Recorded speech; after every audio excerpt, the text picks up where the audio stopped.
Well, hello, friends, and welcome to episode 11 of the Rob Breakenridge Show. Thanks for being with us. Don't forget to follow us and subscribe at robbreakenridge.ca on Spotify, Apple Podcasts, Amazon Music, and other podcast platforms, and also our YouTube channel. A lot of ground to cover on this episode of the podcast. 2 interviews for you. We will speak with Alberta Independent Senator Paula Simons. Now, even though the House of Commons has risen for the summer, the Senate still has some work to get done, including, of course, the government's massive Bill C-5. But we'll also talk about supply management and a Bloc Québécois bill that managed to sail through the House and the Senate that will legally protect supply management from any future trade talks. Senator Simons gave a great speech on the Senate floor about the dangers of this bill. Also have a closer look at the hugely important issue of immigration and whether we can trust the Liberal government to fix the mess that they created in immigration over the last decade. Have we really seen a policy shift? And what are the steps that could bring some sanity, some balance back to this issue? Plus, is the new immigration minister up to the task? We'll get into all of that with Calgary Nose Hill Conservative MP Michelle Rempel Garner. She knows this file very well and has once again taken on the opposition critics' responsibility for citizenship and immigration. That conversation coming up later. But let's first get to the late-breaking news of Monday night in Alberta and the 3 by-elections that took place on Monday. A lot of interest in these by-elections and a lot at stake, considering we're only midway through this government's mandate. We had votes in Edmonton Strathcona. That's the riding long represented by Rachel Notley. Now, of course, she has bowed out of politics, and her successor, new NDP leader Naheed Nenshi, selected this riding to run in and try to get himself a seat in the legislature. There was a second by-election in Edmonton Monday, this one in Edmonton-Ellerslie. Now, that seat had been represented by NDP MLA Rod Loyola, but he stepped down to run federally for the Liberals in the recent federal election. However, it turns out that some of his views were a little too radical for the Liberals, so they turfed him as their candidate. And then we have Olds Didsbury Three Hills, previously represented by Nathan Cooper, who of course had served as Speaker of the House in the legislature. Cooper had been appointed, though, to a new role in Washington, D.C., and so this seat also became vacant. Now, this has been a very safe UCP seat. The recent Alberta separatist push has given this race a very different dimension. Now, interestingly enough, way back in 1982, a separatist candidate actually won a by-election in this riding, and a new separatist party, the Republican Party of Alberta, decided to run its leader in Olds Didsbury Three Hills. So also keep in mind that these were all fairly safe seats for either the NDP or the UCP. In the last provincial election, Rachel Notley won just under 80% of the vote in Edmonton Strathcona. Rod Loyola won 61% of the vote in Edmonton Ellerslie. Meanwhile, in Olds Didsbury Three Hills, Nathan Cooper was reelected with 75% of the vote. Now, by-elections are obviously different from general elections. People are less engaged, especially when we're this close to summer. And people know that the results aren't really going to change anything when it comes to who's governing or who's in opposition. But some people are more motivated than others, especially when it comes to those who want to send some kind of message, usually one directed at the governing party. Now, there was some danger here, though, for both the NDP and the UCP. If Nenshi performed worse than Notley, or if the NDP lost support in Edmonton-Ellerslie, or even lost the riding, that would reinforce what's become an emerging narrative in the face of some recent polls that the NDP is sagging. Meanwhile, a separatist breakthrough in Olds Didsbury Three Hills could reinforce UCP fears that the separatist movement is causing a split in the Conservative vote in Alberta, and that could hurt the UCP. So, what did we end up getting on Monday night? Well, in the end, nothing has really changed. The NDP held their 2 seats, and the UCP held their single seat. Now, bear in mind, we'll have to wait and see what the final turnout numbers are, and that could factor into any analysis of these results. But as of roughly 10 p.m. on Monday night, with most but not all polls reporting, here's what we have. In Edmonton Strathcona, Naheed Nenshi won by a pretty whopping margin, certainly not underperforming with relation to his predecessor in that riding. In fact, pretty much matching Notley's last performance with about 80% of the vote going for Nenshi. The NDP did hold on to Edmonton-Ellerslie, but it was a bit of a closer race than we saw 2 years ago. Some concern perhaps for the NDP that it was them, not the UCP, that saw their support erode since the last election. With 50 of 55 polls in, was the NDP up 51% to 37% for the UCP. So not a great indication, I guess, if you're looking for signs of some momentum or hope that you can win the next election. But the NDP did hold these two seats. And remember, they also defeated the UCP in a by-election late last year in Lethbridge. That was also, though, an NDP seat. Here was NDP leader Naheed Nenshi speaking to supporters Monday night. A year ago yesterday, I was elected leader of the Alberta New Democrats. It has taken me a year to get a seat in the legislature. But who's counting? Everybody is counting. Journalists, MLAs, internet trolls, my mother. But here we are. We're not just celebrating a win, but we're celebrating the beginning of something so much better. It's not about one riding. It's not about one person. It's not about three ridings and three people. It's about what we can do together starting now. So let's be clear. Danielle Smith and the UCP have now lost 3 by-elections since Danielle Smith became Premier.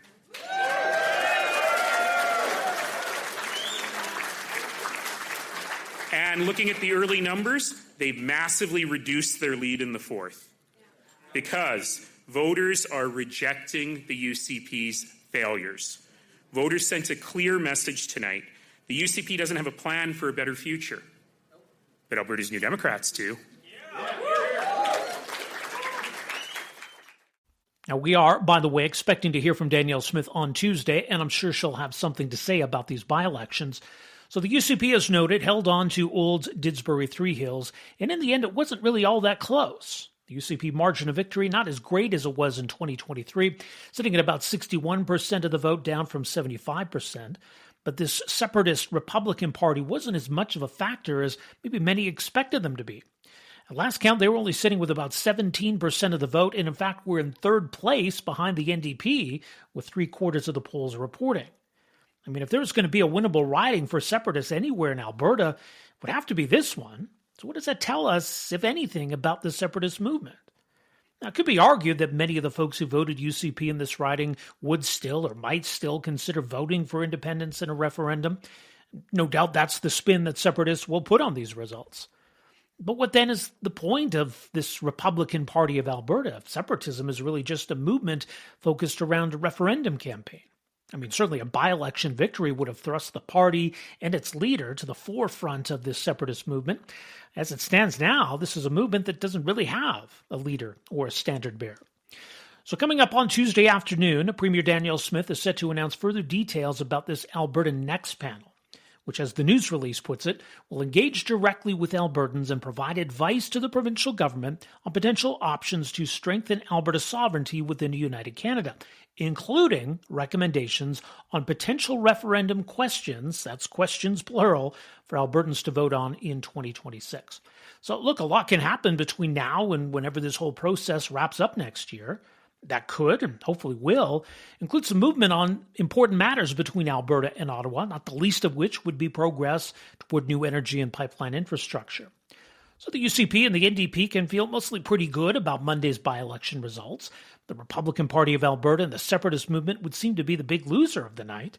Of course, this is all merely a snapshot in time, and as mentioned, a lot can change between now and next year, and between now and whenever the next election is, which, who knows, could also be next year. So stay tuned. And stay tuned to this podcast. As promised, a couple of great interviews for you today. Later on, conservative immigration critic and Calgary MP Michelle Rempel Garner.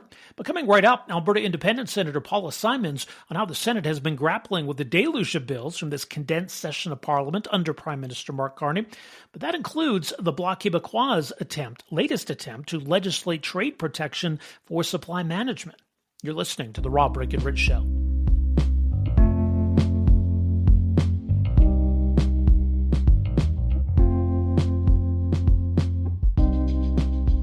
Very delighted to welcome into the podcast Paula Simons, independent senator representing the province of Alberta. Lots going on in Ottawa these days. Paula Simons, so great to have you with us here. Welcome to the program. Wonderful to be on the podcast. I mean, we spoke many, many times in your other life, but this is my first time on the pod, so thank you.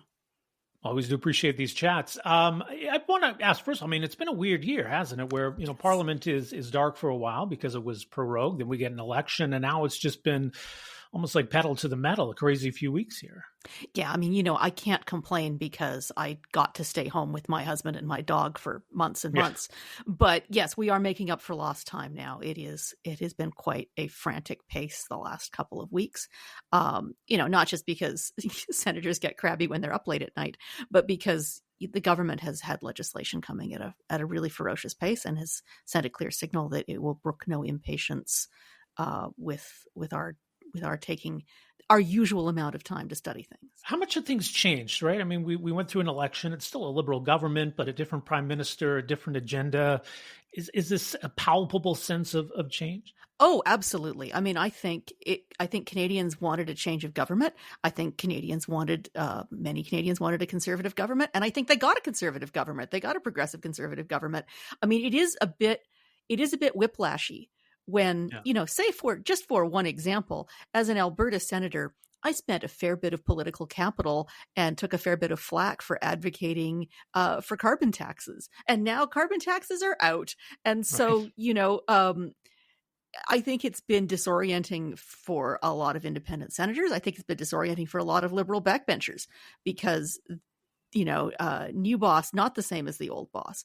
But there is a real change in the energy in the city when you see, the people close to Carney in the restaurants and the hotel lobbies. They are full of energy and purpose and, sort of cool jock boys in the hallways of the high school kind of energy. One issue in particular I did want to touch on, and I guess this is where maybe things haven't changed. Now, this concerns what we refer to as supply management in this country, the system that governs one sort of small sector of the overall ag sector, at least dairy, poultry, eggs.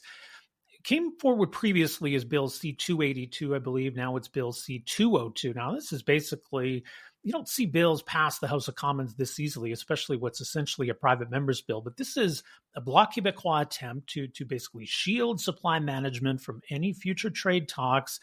And I guess this time they've succeeded. Yeah. So, I mean, this is one example of how things have changed in Ottawa, because when the Bloc initially brought this bill forward as C-282, the Liberals were not keen. And the government sort of signaled that they were quite happy for the Senate to hold the bill up, to have lots of study, lots of debate.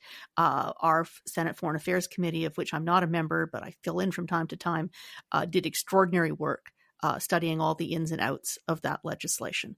And then when you will remember towards the end of the Trudeau mandate, when his government was getting shaky, suddenly they wanted to deal with the Bloc Québécois. And suddenly the messaging changed and they were like, no, now we want you to pass the bill. And the Senate was still pretty dug in on not rushing through that legislation.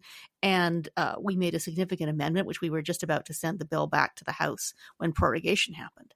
So this time we get back and suddenly it's not just the Liberals who are unanimously in favor of this bill, which they were certainly not before. It's every single Conservative MP, every single one, including all the Conservative MPs from Alberta, suddenly are all singing from the same choir book about supply management. And so the bill passed the House, 1, 2, 3 readings, no study, do not pass go, do not collect $200, and came, zipping over to the Senate, where we were also given to understand that any holdups would be a problem.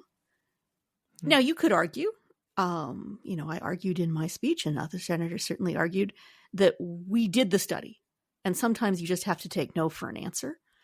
So that bill zipped through the House. Do not pass go. Do not collect $200. 1, 2, 3 readings and over to us. And it was made evident to those of us in the Senate that our continued obstruction of this bill would not be tolerated, that suddenly this was in the national interest. And so I pushed back myself and I made sure that I had the chance to speak to the bill, because I thought not one single Conservative MP from Alberta, and certainly not the Liberals and the Democrat MPs from Alberta, stood up and talked about the problems this bill presents to Alberta's producers. And so I thought, I, at the very least, want to put their concerns on the record, because it's one of those rare times that really, truly farmers were writing to me, not just bot, generated automatic email campaigns, but authentic letters from producers, and I wanted to make those concerns public. Yeah. Yeah. I'm sure farmers bristle at the idea, that we're pitting farmer against farmer, but I think that's almost inescapable in this conversation, because if we're jeopardizing trade deals to protect one part of the ag sector, we're putting so many others at risk, especially in Alberta. Beef is so big here, canola, the list goes on and on. Yeah. There's a lot of concern about what could happen here. Yeah. I heard from pulse producers, because 85% of the pulses that we grow here, I said that to my husband and he said, "What are pulses?" So for all you city folk, pulses are chickpeas, lentils, fava beans, green peas, yellow peas. And because Canadians don't eat as much of those things in our daily diet as probably our doctors would like us to, we are mostly shipping that abroad. So a lot of our export producers, and Alberta has a tremendous number of export producers, are really concerned. And I think the bill clearly does pit farmer against farmer, because, the chicken producers, the egg producers, and we have those in Alberta, dairy producers support supply management. So I think that's one of the things that's mischievous about this bill. It pits sector against sector. It pits the West against Quebec in a way that is not healthy, especially at this juncture in our political history.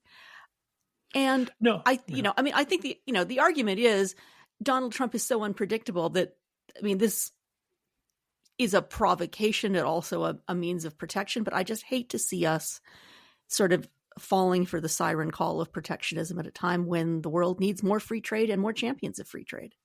Well, that's where it feels like there's a disconnect from where we were before with the previous iteration of this bill and where we are now. The recognition that trade matters, that we need to protect free trade, that when we see the protectionist impulses of someone like Donald Trump, we realize how damaging that could be. Yeah. And yet here we are kind of doing the same thing in our own way.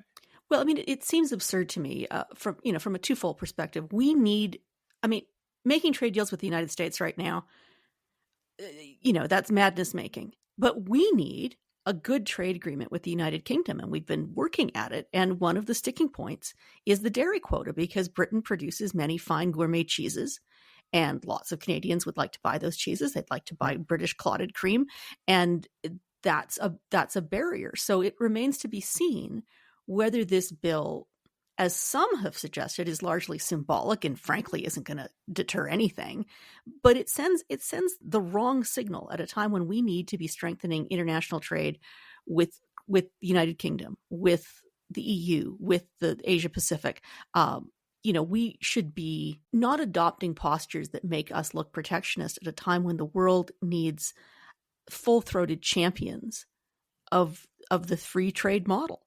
But I agree with my colleagues who supported this bill that trying to second guess Donald Trump and trying to imagine, how he will react to this. You might as well just throw your hands up in the air, because who knows how he reacts to anything, and it can change. Yeah, it seems risky, right? It's one thing to get into negotiations and say, yeah, we don't want to do this or we don't want to do that, but the whole point of this bill is to set the stage ahead of any trade talks, that right out of the gate, something that our trade partners have pointed to is completely off the table.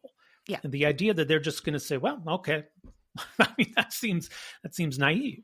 No, because Trump has said before that, he wants more American dairy into Canada. Now, let it be said, there has never been a time when I'm less enthused about eating American dairy and American poultry. They have a terrible outbreak of avian influenza. It's one of the reasons their egg prices were so crazy high a few months ago. And because of farming practices that we have banned in Canada, avian influenza has jumped the species barrier and is now affecting dairy herds all across the continental United States. Yeah, it's been a disaster. And farm workers are also falling ill at the same time that the FDA is cutting back on its inspections and its standards, not just for signs of avian influenza, but also for things like salmonella and E. coli. And so, do I want to drink American milk or eat American cheese, which mostly tastes like plastic anyway? I do not. Do I want to eat American chicken products? Absolutely. And you wouldn't either if you read the way the FDA has cut back on their salmonella testing of things like, the raw, the sort of the semi-cooked things like chicken nuggets and chicken cordon bleu and things like that people think you can just eat, but you can't because they need to be cooked thoroughly. And so I understand not just the desire to protect Canadian dairy and poultry and egg producers, but the desire to protect Canadian consumers from eating American foodstuffs that are not being inspected the same where they were 6 months ago. And yet, I think we're better off encouraging Canadians to buy Canadian groceries and buy Canadian products. We saw that in the immediate aftermath of Trump's 51st state nonsense. I'm seeing some Canadians are losing sort of, their enthusiasm for buying Canadian products. I am not. I am one of those, people at the grocery store still inspecting the labels on my limes to make sure I get the Mexican limes and not the American limes. And my poor husband, he said, "We have lemons?" I said, no lemons. You mentioned the national unity issue, and I think that looms large over a lot of things these days. But on this, too, is interesting. I had a conversation a couple of weeks ago with Stuart Smythe, professor at the University of Saskatchewan, who had done a study on supply management. He points out, dairy herds in the West tend to be much larger than those in the East. And in a weird way, supply management almost artificially keeps a big chunk of the dairy sector in Quebec, where maybe otherwise it might more naturally flow to the West. The West is maybe more suited to that kind of production. We could probably produce a lot more than we are. So it does seem odd in that context, doesn't it? That we've got the Bloc Québécois championing this bill, but just kind of silence from Alberta's MPs.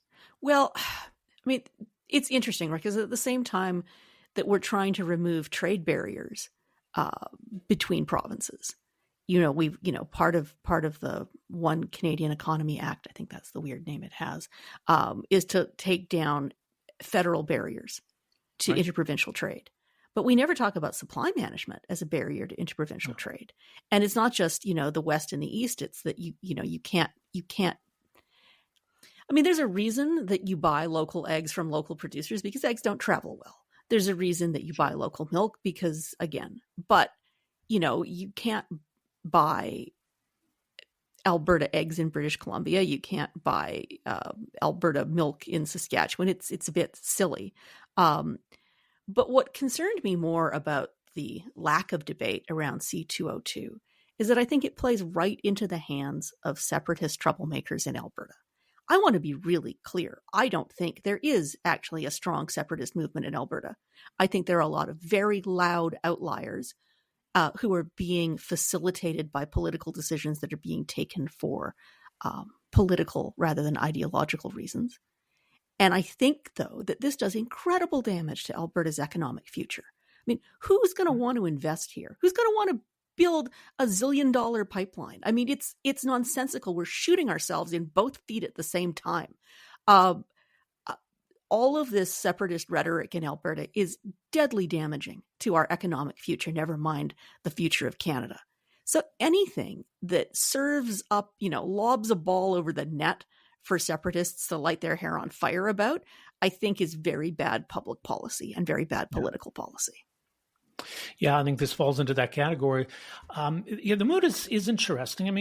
Anger or frustration in Alberta is nothing new. I don't know. No, it's like an element of unpredictability here now, maybe. Yeah. I said to someone in a previous interview, and I liked the line, so I'll just say it again here, that separatists on the prairies are like mosquito eggs.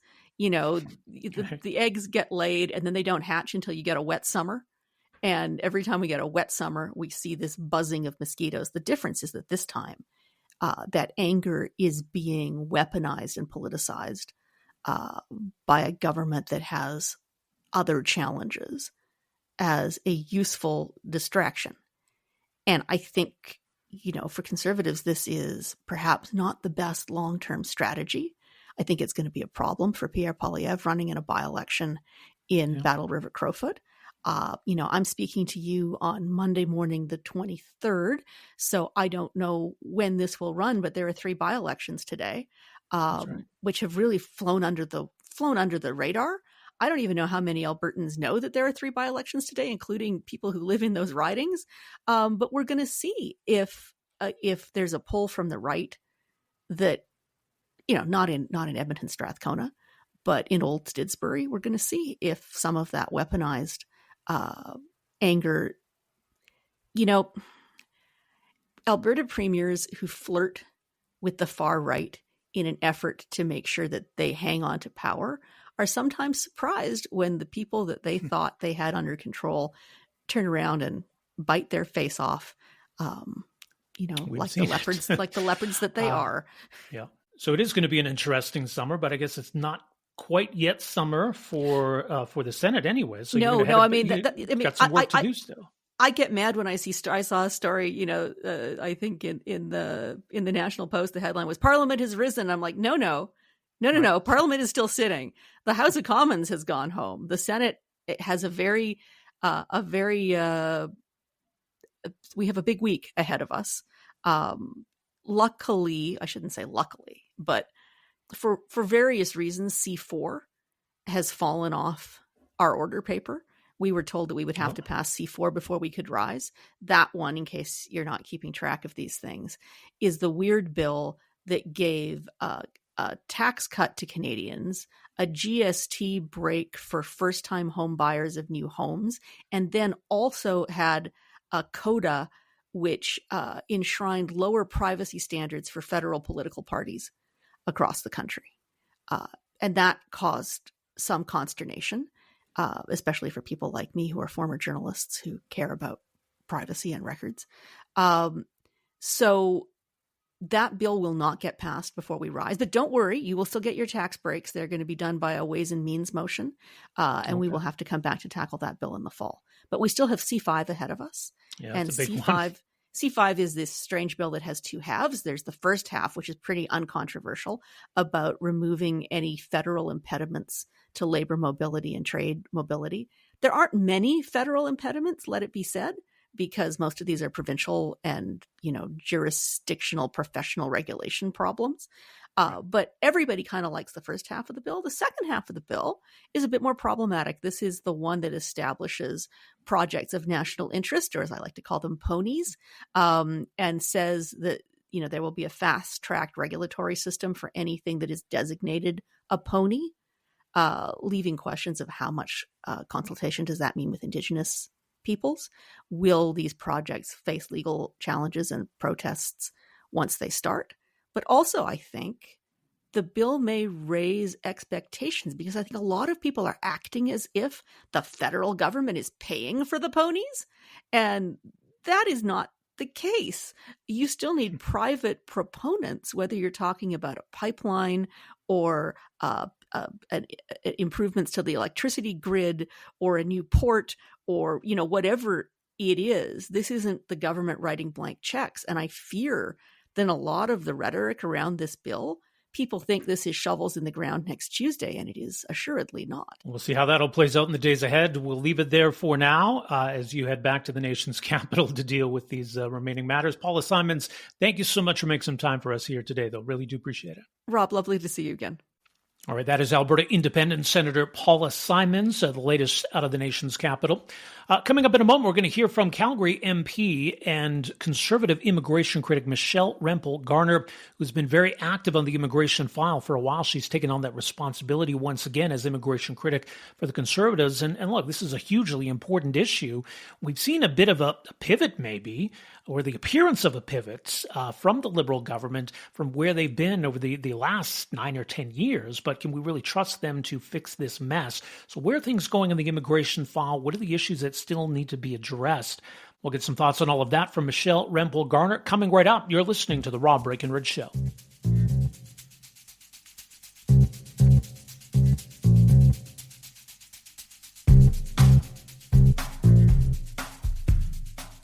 Well, we are very pleased to welcome to the podcast. She is the recently re-elected Conservative Member of Parliament for Calgary Nose Hill and is back in the role of Shadow Minister, a critic if you prefer, on Citizenship and Immigration. Michelle Rempel Garner, so great to have you with us here. Welcome to the program.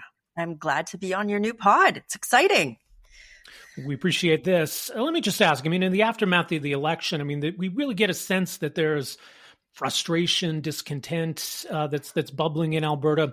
What are you seeing and hearing, first of all, and what does the government need to take note of, do you think? Of course, there's discontent. We've had a Liberal government that has used cudgels against the province in terms of resource development, our energy sector, punitive policies, including the carbon tax. And of course, people are angry about that. And, for years, I have always maintained on behalf of the people in my community that Ottawa, the Liberal government needs to take the concerns of the province seriously. And, it's really up to the Liberal government now to listen to those calls. And certainly we've been focused, even just in the few short weeks that Parliament has returned after the election, on ensuring that those concerns have been heard. Are you seeing any signs, any reason for optimism?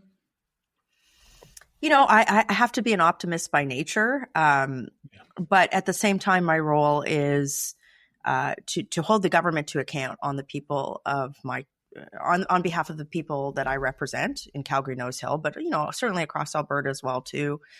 For me, am I optimistic? I'll be optimistic when I see action on some of the issues that Alberta's been raising for over a decade now, including the ability to build a pipeline to Canadian Tidewater. So the proof will be in the pudding for me, and certainly myself and my Conservative colleagues will be continuing to put pressure on the Liberal government to address the concerns of our community. Let's talk about the immigration file, and it's been an interesting few weeks with the new immigration minister. But, it's interesting, Michelle, as you've been asking some pointed questions of the minister, there's kind of this narrative emerging that maybe the Conservative Party position has changed or evolved. Could you clarify that, first of all? I wouldn't characterize it that way, Rob. The consensus on immigration in Canada was always predicated on the fact that immigration levels, no matter who's in government, should be matched to the country's ability to provide housing for everybody who is here, jobs, and healthcare. And what we've seen under the Liberal government is, putting it mildly, a massive distortion of that principle. The Liberals have brought so many people into this country in such a short period of time that there aren't enough houses, there's not enough healthcare capacity, and there aren't enough jobs for the people that they've brought in. And it's not the fault of people who want to come to Canada or who have come to Canada for a better life, but it's the fault of the Liberal government for not matching immigration levels with that reality. And so, I see it as it's a change in position on the Liberal government's part over the last 10 years, right? They're the ones who have caused this hockey stick spike in immigration. And, we're just pointing that out. It's an issue that most Canadians are talking about now. And it's not fair to anybody. So yes, we are putting pressure on the Liberals in this regard, and we're going to continue to do so. Well, it's such an important issue to get right, I think, for the reasons you mentioned. And once again, it's kind of one of these issues where we're looking to this Liberal Party to clean up their own mess. Even before, we had the change in leadership, it did seem as though maybe the Liberals were prepared to go in a different direction to scale back immigration numbers. But I don't know. I mean, has anything really changed, first of all? My cynical remark there is due to the fact that they said one thing, Rod, right? They're like, well, we're going to reduce, for example, foreign student permits or low-skilled temporary foreign worker program. And then when we're starting to litigate or look at the numbers of the actual amount of people that they allowed in through these streams, they blew through those quote unquote caps, right? So again, going back to the start of our conversation here, the proof has to be in for this Liberal government is doing what they said that they would do. And in this case, it's reduce immigration levels, particularly in those two streams that I mentioned. They haven't done that. So, this is, again, as you mentioned, we've been aggressively litigating this in the House of Commons. I think Mark Carney's appointed particularly weak immigration minister, which says to me that he's not serious about addressing this problem. And of course, we're going to put pressure on the government because, again, it's not fair to newcomers. It's not fair to Canadians to set immigration levels so high that people can't access healthcare, that people don't have houses, and that we're in the middle of a jobs crisis when this is happening. So they've got to pump the brakes on this massive spike in immigration. And I think that is something that many Canadians agree with. Well, and I mean, yeah, there are different streams of immigration or different ways that people come into the country. You presented some numbers earlier this month in the House regarding, I guess, what are foreign study permits. And the government, it seems, has blown past their own cap on this. And even the immigration minister herself just seemed completely confused about the numbers. Yes. Tell us more about that. She seemed completely confused about a lot of things, which is not a cause for optimism, right? But it's not a laughing matter. The minister is responsible for setting the amount of the numbers of the amount of people that are going to come into the country overall. And the fact that, in questioning, she didn't even she wasn't able to give those basic numbers, but also more concerning, she wasn't able to give numbers on how many people, for example, how many people who are either under removal or deportation orders have actually left the country? How can she set immigration targets when she doesn't know basic facts like that? So, it's early days in this parliament, but as you have rightly pointed out, the Conservative Party is starting to really litigate this issue because of the impact it has on the entire country. And again, just to reemphasize, not blaming immigrants for wanting to come to Canada, but the Liberals have messed up the system and they need to be held to account for that. Yeah, it was weird to see. I mean, so you point out, 500,000 of these foreign study permits, yes. The minister suggests as of that December. Misinformation, those are her numbers, right? Yeah, no. Any of the facts that I've cited in the House have literally come off the Immigration Department's website, and I thought it was a fairly benign question, which is, why have you done this? It's fact, it's right here. Why have you done this? And then again, that gaslighting that is so characteristic of the Liberal government. It's like, oh, well, it's misinformation.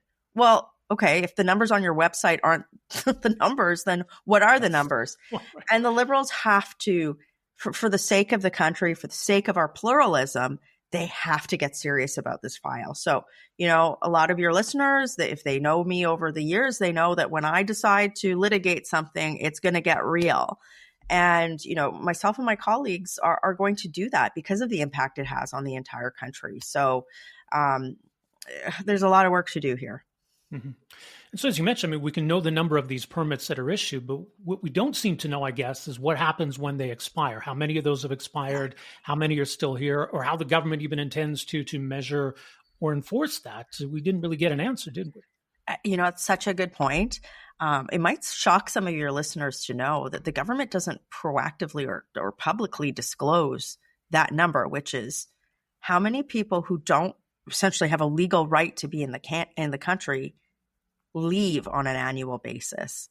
And, they might track it here or there, but from what my understanding is, it's not cohesive. It's not necessarily information that's shared across government departments, but it's definitely not something that is produced to the public in a cohesive, regular way.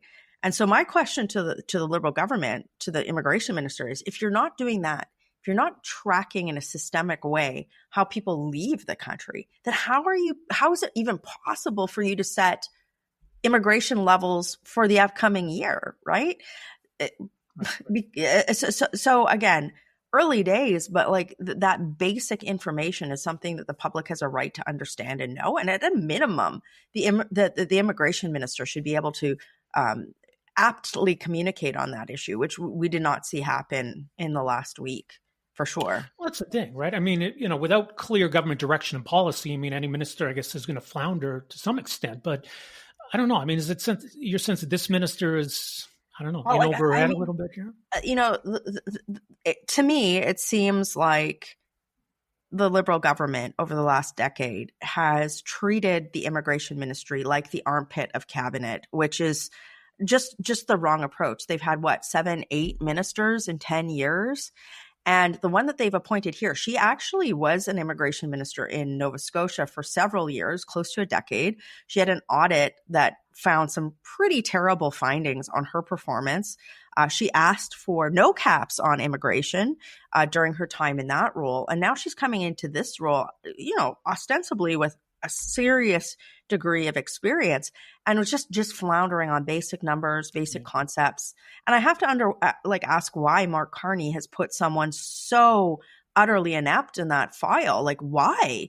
And to me, that reflects poorly on his management capacity, or it suggests that he doesn't care about this file, neither of which are options that are in the best interest of this country. Okay, so there you go. Some thoughts on the immigration issue from Michelle Rempel Garner, Conservative MP for Calgary Nose Hill, and the Conservative Shadow Minister on the Citizenship and Immigration file. Now, I did just want to mention there were a couple of other issues we're going to get into with Michelle Rempel Garner. I know Bill C-2 is a big one that kind of impacts her critic portfolio and a few other things going on in Ottawa.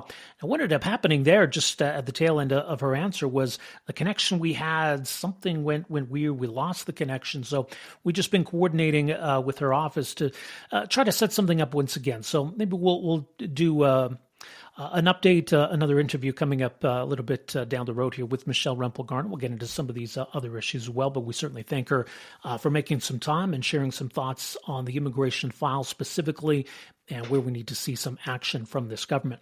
Our thanks again to Alberta Independent Senator Paula Simons, and as mentioned, the Senate winding down its work before we head into the summer break.